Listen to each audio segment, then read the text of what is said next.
Dirty Deborah Harry with the Dirty School of Skate.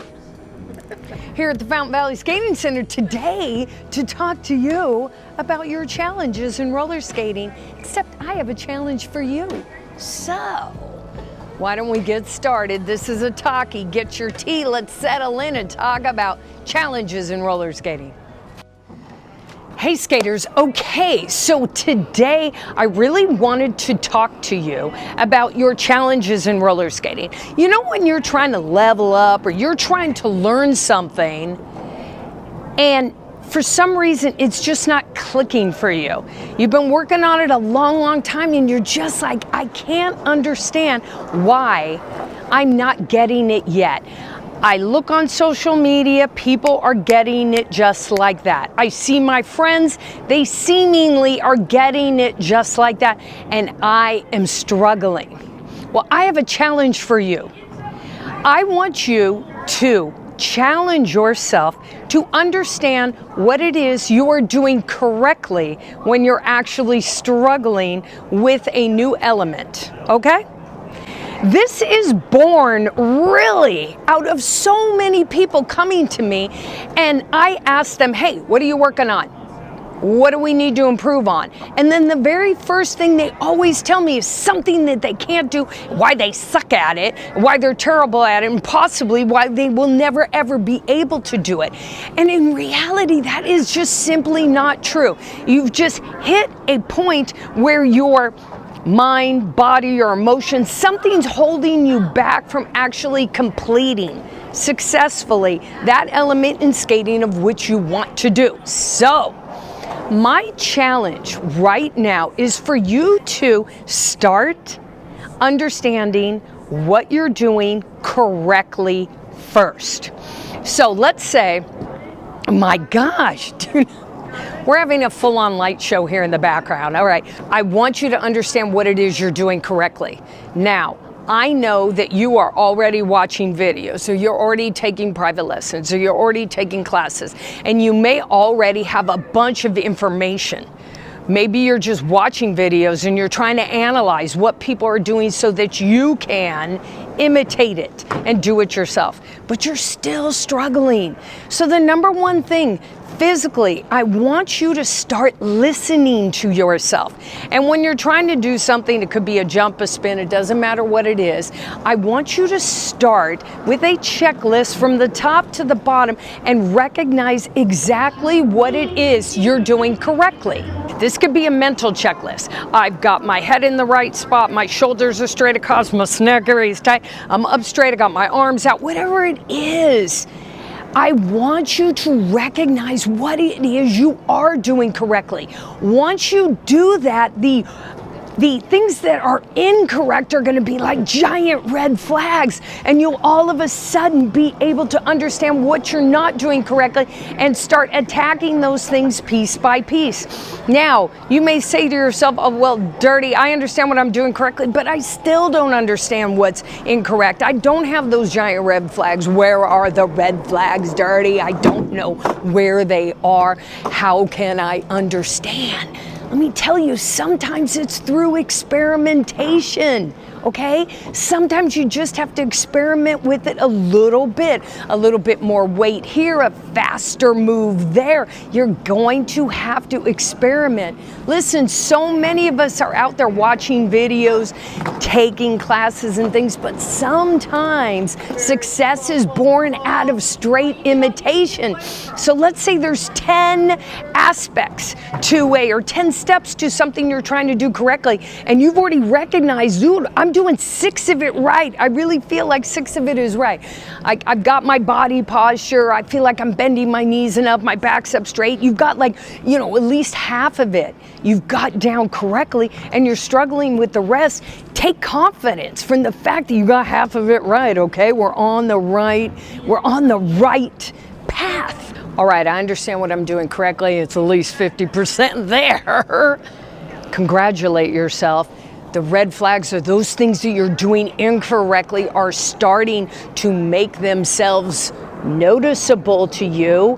Now you can start focusing on them a little bit more. Why? Because the things that you're doing correctly, that you've already acknowledged to yourself, are now on autopilot. They are on autopilot, and we're shifting to figure out what it is that we're doing incorrectly and how we can improve upon those parts. So here comes the third part. This is the real benefit, you guys, because once you start reining in those red flags and you start doing those things correctly, what ends up happening is you can now step on the gas. You know what that means? That means all that stuff that you know how to do correctly, and you're reining in the things that are more challenging for you, means that that's coming together, and now you're at like 70 or 80%. Now it takes almost an emotional response to it. Listen, I don't care what genre of skating you're in. This skating is challenging for everyone in every genre. Let me put this into an example that'll probably be helpful to you.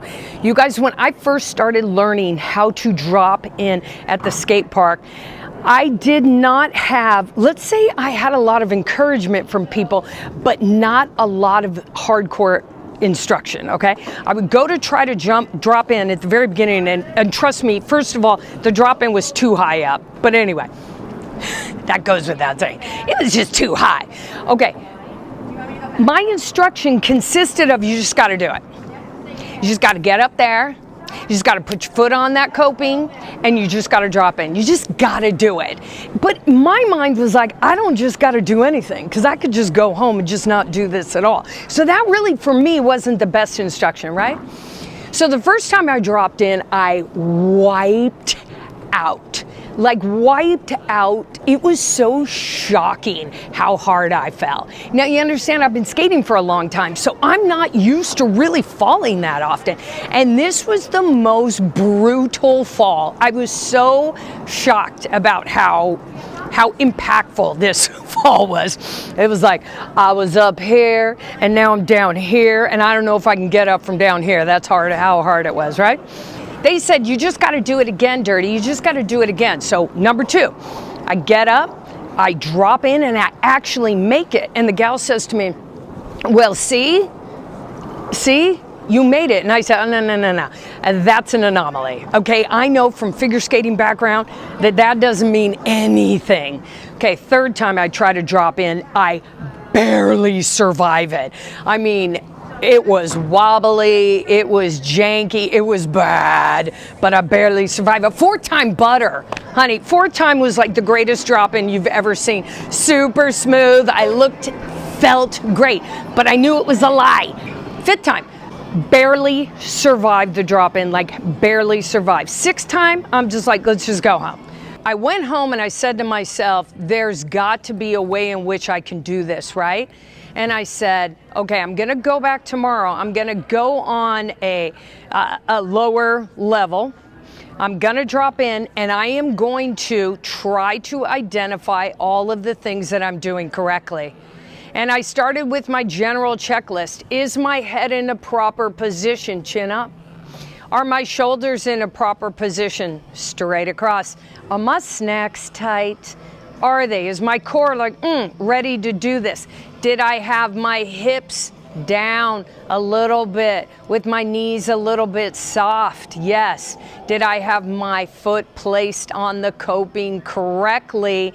Was I comfortable stepping in at that point? Did I feel like I had my weight centered proper?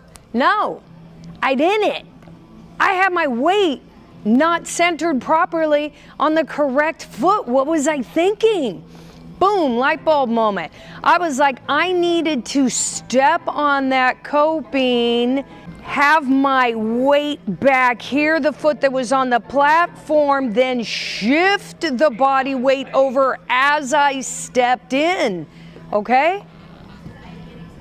So I started to do that and it got better, but there was something else that I was missing and I still couldn't identify it.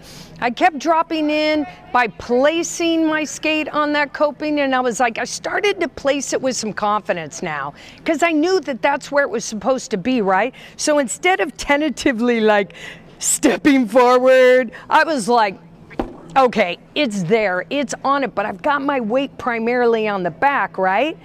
So then I said to myself, okay, the checklist of everything, chin up, shoulders straight, undid, ba-bum-ba-ba-ba-ba. I did it a few more times, and then I started really listening to myself, and I said, oh my God, your arms are supposed to counterbalance? I had no idea. I didn't realize that when I stepped in that it was helpful to counterbalance, okay? The only reason that I was able to figure that out is I was already confident in so many other aspects of this element that those things went on autopilot. And then I was starting to identify the things that seemed out of place. Once I got the idea that I had to counterbalance with my arms, then I realized, boom, I think I have all the mechanics. I think I identified all the mechanics for this particular element. Now I needed to emotionally get on board with this to make this fluid. It was funny, so I was like, all right, we got 1, 2, 3, step in. And once I was able to get that bit of rhythm to it, and I say that as emotionally because I think that's what rhythm is. It's getting that flow, getting that rhythm, I think is an emotional thing. Because you've identified all the mechanics and you know you're doing it, that's where confidence comes in. You're like, dude, I know these things. I've got that part. Then we put a sense of rhythm or counting. 1, 2, 3, you take a big deep breath and you go and it flows and then you're like, yes. So once I got it on my own, it was crazy because I was there by myself, which is heaven when you're trying to really learn something. Maybe you got your friend with you, but if you can find a place where you're by yourself, it's just absolutely the best. Once I did that, I was so excited because I was like, I think I've unlocked it for myself. For just me, nobody else. I think I figured it out, right? So then I said to myself, I am literally going to do this element on this, I think it's like the 3-foot drop in. I said, I'm gonna do this thing like 100 times before I go tackle the big one. So after that 100th time, I remember this like it was yesterday because it was Christmas Eve and there was nobody else at this indoor skate park, literally. Why? Because it's Christmas Eve, but I don't care because I'm like, it's Christmas Eve. If it doesn't happen on Christmas Eve, it's not gonna happen. Like, this is the day, right? So I get up there and I graduate up to the larger one and I tell myself, honey, you know what to do correctly.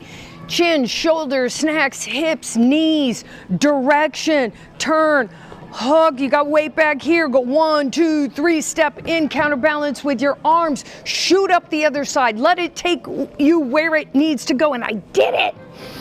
You guys, when I did it, I was so happy. I was so happy because I knew that that was my own little journey. At that time when I was doing it, I didn't have the luxury of any kind of instruction, really. There was no videos on it, nothing. I really had to be my own skate whisperer and figure it out myself. So once I did, I was like, I have got it. I feel 100% about this. I can keep doing it. To which I kept dropping in over and over and over so that I could really burn it in, that now I've got it. Probably the greatest thing about it, though, was once I finally did drop in at the big one the first time, there was a guy there, an employee, and he was like, hey! He was like all clapping and stuff. And I was like, dude, I felt like I was like 8 years old. I was like, dude, I am so happy. I can't believe I did it. I can't believe I did it. I'm just so happy. I don't even care about Christmas. I don't care if I get anything. I don't care if it's, dude, I'm so happy. And he's probably looking at me like, calm down, Mom. But I was so happy. I was so happy because I took myself through that little journey, and you can too. I need you to have confidence in listening to yourself. Get to know your own body as you're moving it within skating. Don't be afraid to experiment a little bit and see what if I put more weight here? What if I put more weight here? What if I rise up? What if I drop it down? Experiment with these elements just a little bit to see what makes you feel comfortable and what leads you down that path to success a little bit more, okay? So you guys, I hope this video has helped you. Please, in the comments, feel free to describe your own challenges within skating and how you've overcome it, okay? I want to hear from you. And until next time, you know what to do. Go practice.